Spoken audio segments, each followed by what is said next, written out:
Follow me if you want. So I'm inside. It's sort of like a little phone booth, but it's pretty comfy. I've got a sleeping bag right here that we sleep in, so we don't have sort of like a little bit of a cover. We don't fly all over the place.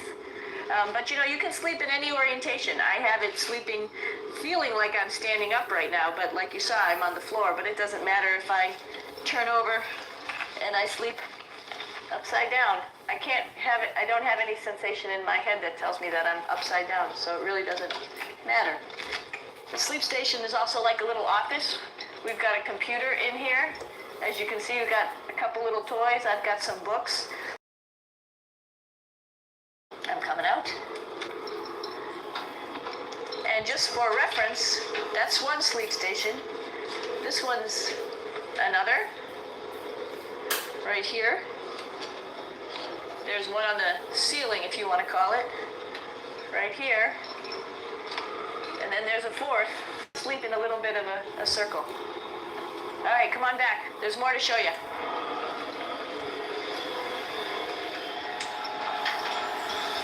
I know that there's some questions about how to use the bathroom and how do you actually live in space like normal. Like at home, I mentioned real quickly about getting up in the morning and brushing your teeth and washing your face.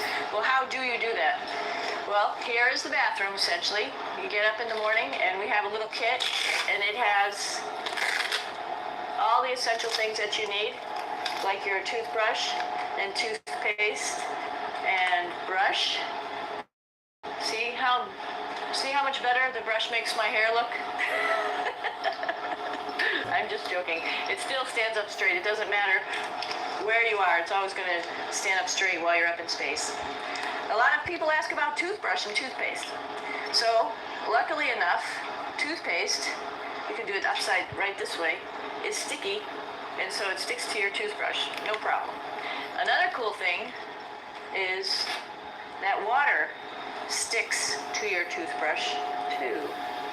If you can see it, I'll have some water come out. The water is pretty neat up in space. It'll stick to your toothbrush, and it will make a big bubble. And that's just by surface tension. And then you can drink it. So a lot of people ask about what do you do with the toothpaste after you brush your teeth.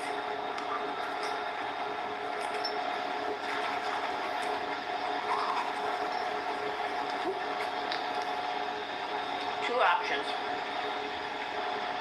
Swallow it, and it's sort of like mouthwash, but it tastes a little gross.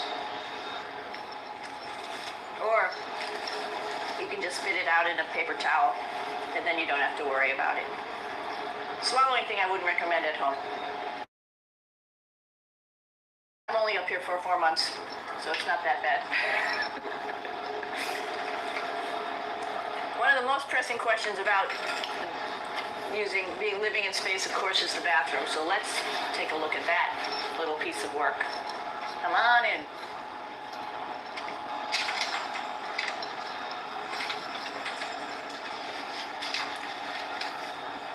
Here we are at the throne.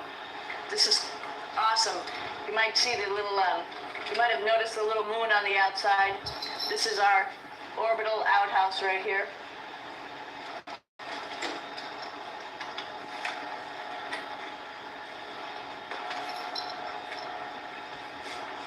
And of course, it serves for two functions.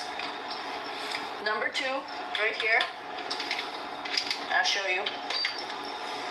But you see it's pretty small, so you have to have pretty good aim, and you'll be ready to make sure things get let go the right direction.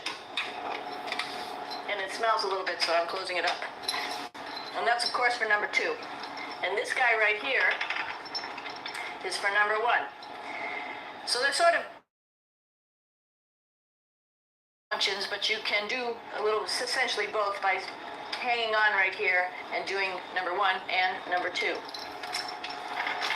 I might add it's color coded, so you really don't get it mixed up, which is nice. We have gloves just because sometimes it does get messy.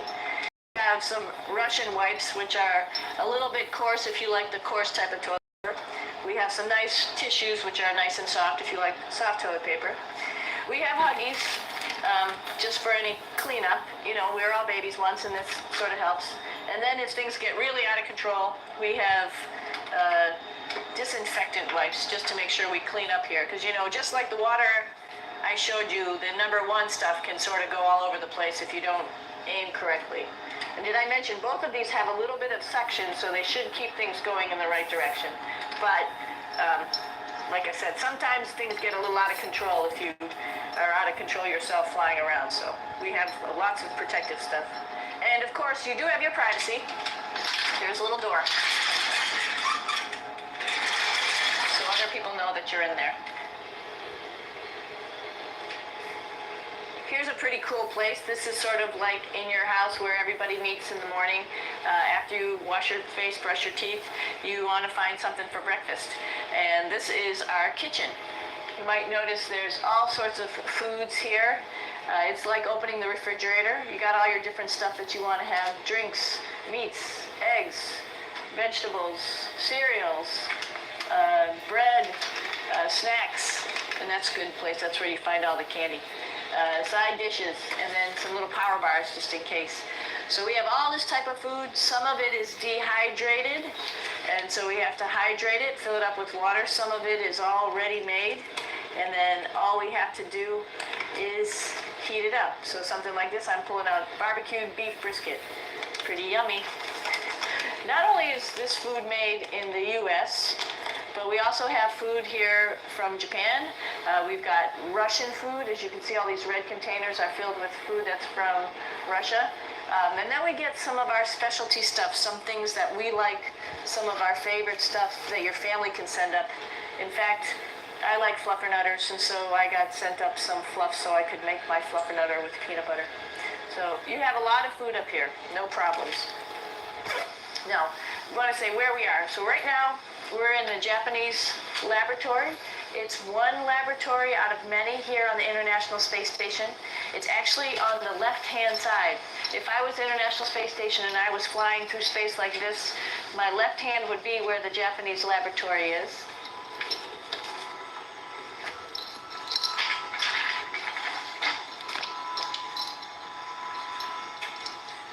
So now again, we're on the right-hand side, all the way on the right of the International Space Station.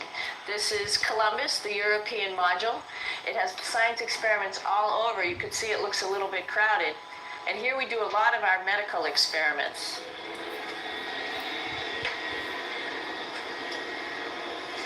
Here we are in the U.S. laboratory. Again, this is a laboratory with science experiments on all of the walls here, all sorts of stuff that we do. And one of the things we do is we exercise. We have some exercise equipment on board the space station.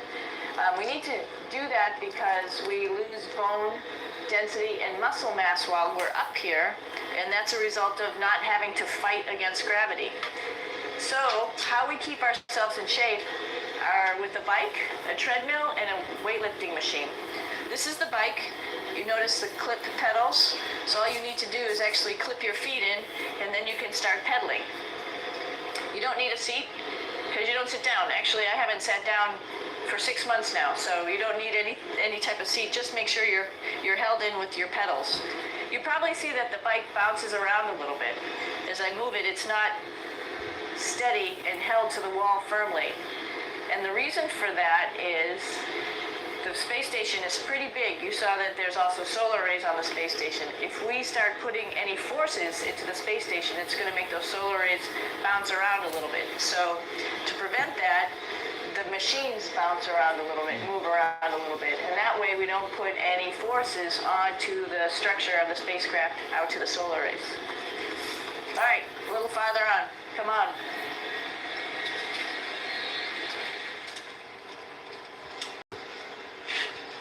I'm here with my two buddies in the airlock. Actually, these are two spacesuits.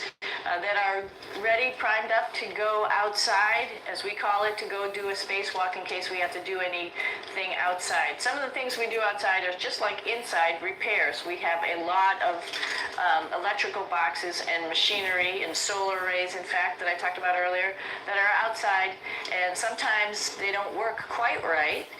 Remember, space is really cold and really hot, and it's also the vacuum of space with no pressure, and so some of the equipment doesn't work well all the time. So we might have to go out and do a spacewalk. Right behind me is actually the hatch that you go out into space, and right now we have it filled up with a couple other spacesuits because we've got 4 of them up here and some of our tools, but right behind here is the hatch in which you actually go right outside into the vacuum of space. The spacesuit is pretty big, as you can see. It's like being a football player. Part of the reason it's so big and bulky is because of this backside, this backpack. It's like going on a hike with a backpack, but the backpack and the suit weighs about 300 pounds. Luckily in space, nothing really weighs anything, so you don't feel that it's so heavy. But we need to have such a big suit because that guy back there is essentially the heart of the spacecraft. I call this actually a spacecraft. It has all the oxygen for you. It has all the carbon dioxide removal system for you. It also has a heating and cooling system to make sure to regulate our body temperatures while we're outside. It also has a computer. So it tells you on a display here if there's anything that's going wrong with the suit, if we're running out of oxygen, if we have too much carbon dioxide, or any type of electrical problem. So it's a pretty awesome little spacecraft, and actually got to go out, use my little spacecraft a couple times, and it worked like a charm. Lucky that it works very nice. You might want to see what the helmet looks like. It's pretty cool too. We don't usually go out like this, so you usually can see when the helmet's open. So you can see what it looks like inside. Somebody's head would be inside of here. So you can see, you can turn your head all the way around while you're inside of there, but the helmet stays still. So that's determines how far you could see. And it's usually pretty sunny out there, so we have to wear our sunglasses, and this is our sunglasses right here, which make you look pretty cool.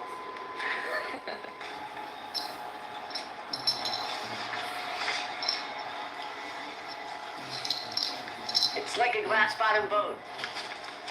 This is the cupola. It sticks down below the space station. It's one of those places you find yourself hanging out in all the time because all you want to do is look back at our planet. I think some questions I had were about what do you do in your free time? And you can't help but want to just come to the cupola and look outside as much as you can.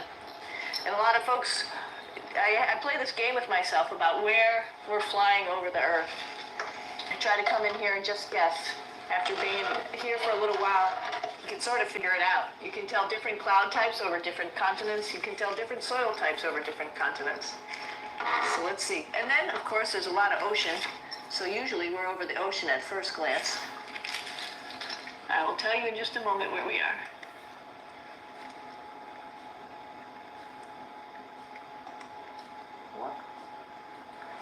There we go. Oh, right now we are right over Africa. It's a little bit cloudy, as you can tell. So we're right over the continent of Africa.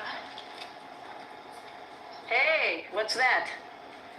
I think that's a Soyuz spacecraft. That's the spacecraft that's taken us home to planet Earth today. Oh my gosh. We might have to go take a look at that. That's pretty cool. It's a little bit smaller than the rest of the spacecraft, the space station, so you'll see if we go there, it'll be a little bit more cramped.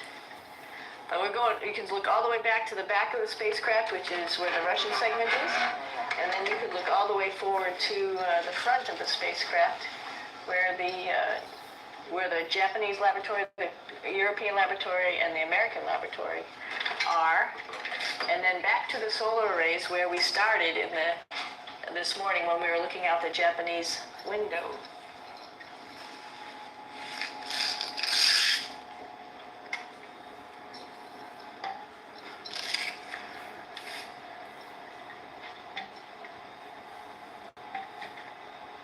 So other questions that were here are, what would you recommend as a job, and to what type of person would want to be an astronaut.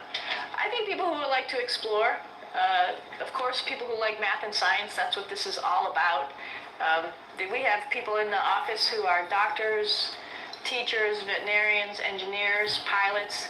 So all sorts of people become astronauts. And I think if you see, it's just sort of cool. So I think people who like to do a little adventure and like to do cool stuff probably usually become astronauts. Hey, one thing I didn't show you, or I talked about, but I didn't show you, was the exercise, one of the exercise device, which is the advanced resistive exercise, and that's what this is right here. This is ARED. And you could probably see this bar. You just do a little bit of maneuvering here. Stand by. You have to set it up just like at